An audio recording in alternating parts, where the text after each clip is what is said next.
Bill O'Reilly here, Tuesday, November 30th, 2021. You are listening to the O'Reilly Update. Here's what's happening across our nation. The worst COVID hotspots in the USA now found in blue states. More Americans going into debt this holiday season. The trial of Jussie Smollett begins in Chicago. Frequent flyers rank the worst airports in the country. Also, Biden versus Trump on COVID. But first, a handful of Democrat-leaning states now the worst places in the USA for COVID. The nation's highest transmission rates can be found in Michigan, New Hampshire, New Mexico, Vermont, Minnesota. All 5 states voted for Joe Biden. Best spots to avoid the contagion include Louisiana, Texas, Alabama, Florida, all places that went to Donald Trump in the election. A report from CNBC says a majority of shoppers will go into debt this Christmas. 56% plan on using credit cards to buy gifts they otherwise could not afford. 66% say they'll pay off the purchases within the next 12 months. Sales on Cyber Monday smashing records. Folks spent more than $11 billion in less than 24 hours. The average American shells out about $1,000 between Thanksgiving and New Year's Day on gifts. Actor Jussie Smollett facing 6 charges of disorderly conduct in Chicago. The entertainer could spend 3 years in prison for concocting a hate crime hoax. In January 2019, Smollett told police he was assaulted by 2 men wearing Make America Great Again hats. The duo allegedly screamed homophobic slurs, doused him in bleach, looped a noose around his neck, and told him he was in MAGA country. At the time, then Senator Kamala Harris called the attack, quote, an attempted modern-day lynching. Of course, the whole thing never happened, according to Chicago police. A new survey from Fox News ranking the worst airports in the country, the hubs rated by flight delays, cleanliness, shopping, that kind of stuff. The 5 worst: Dallas-Fort Worth, Boston's Logan, San Francisco International, LaGuardia in New York, Newark Airport ranked dead last. 30% of all flights out of Newark, New Jersey are delayed every day. In a moment, 2 presidents and COVID. Right back. The Tunnel to Towers Foundation honoring America's heroes and their families with 200 mortgage-free homes this year. Amazing. In a moving tribute to the fallen, the foundation's chairman and CEO walked from the Pentagon to Shanksville, Pennsylvania, then on to Ground Zero, more than 500 miles through 6 states in 42 days. Thanks to your support, the foundation brought Towers of Light back to the Pentagon and Shanksville memorials in remembrance. And in a first for America, the foundation read aloud the names of those who lost their lives to 9/11-related illness. On Veterans Day, another first will arrive. The foundation is reading aloud the names of people lost in the War on Terror. So please do some good and help America never forget. Donate $11 a month to Tunnel to Towers at T2T.org. That's T2T.org.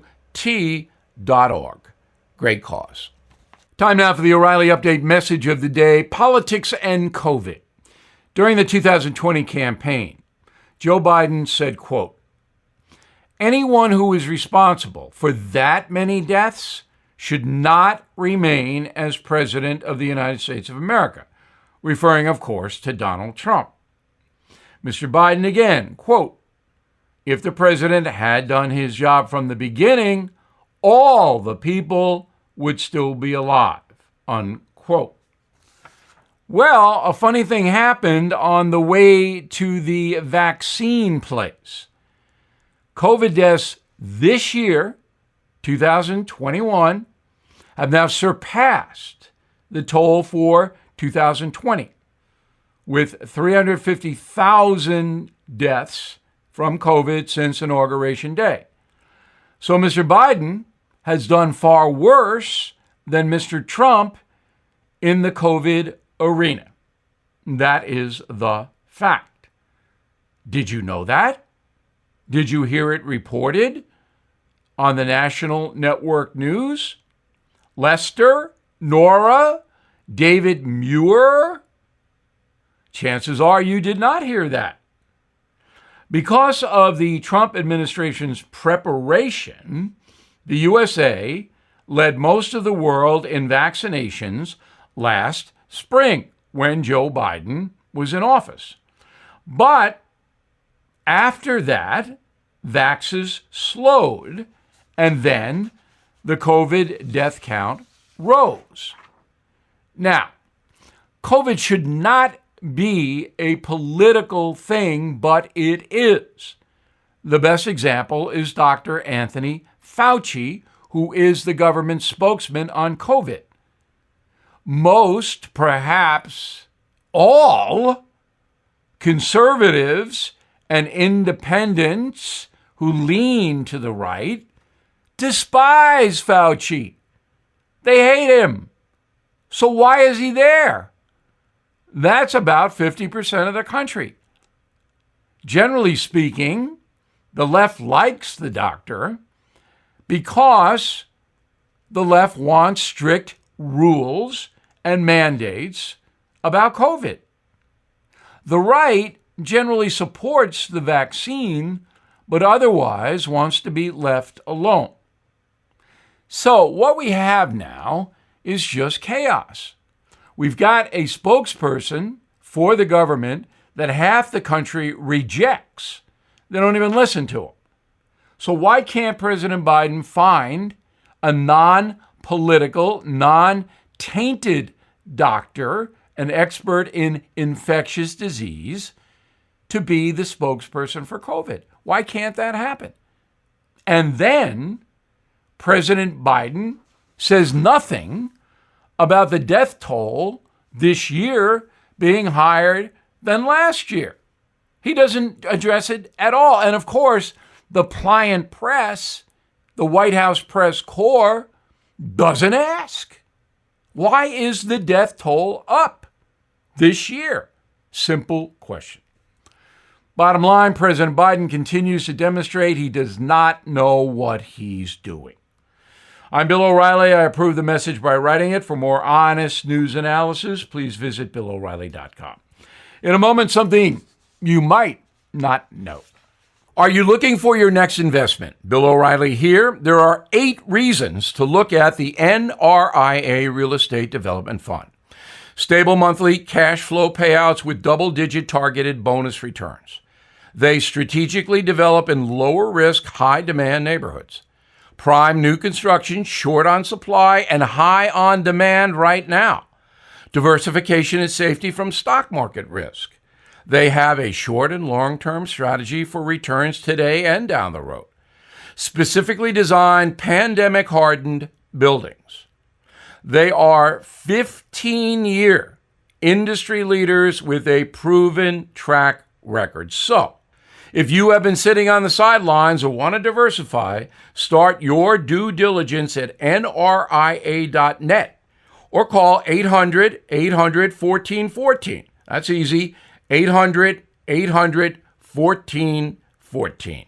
An offer of securities is only made by the NRIA Private Placement Memorandum. Read it first. Past performance does not guarantee future results. NRIA is a real estate development firm. Learn more at nria.net. Now the O'Reilly Update brings you something you might not know. 20 years ago today, police in Washington State detained a man suspected of killing dozens of people over a 2-decade span.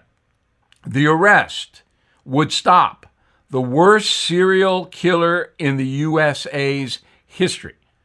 The case of the Green River Killer was exposed. Here's how the madman was finally caught.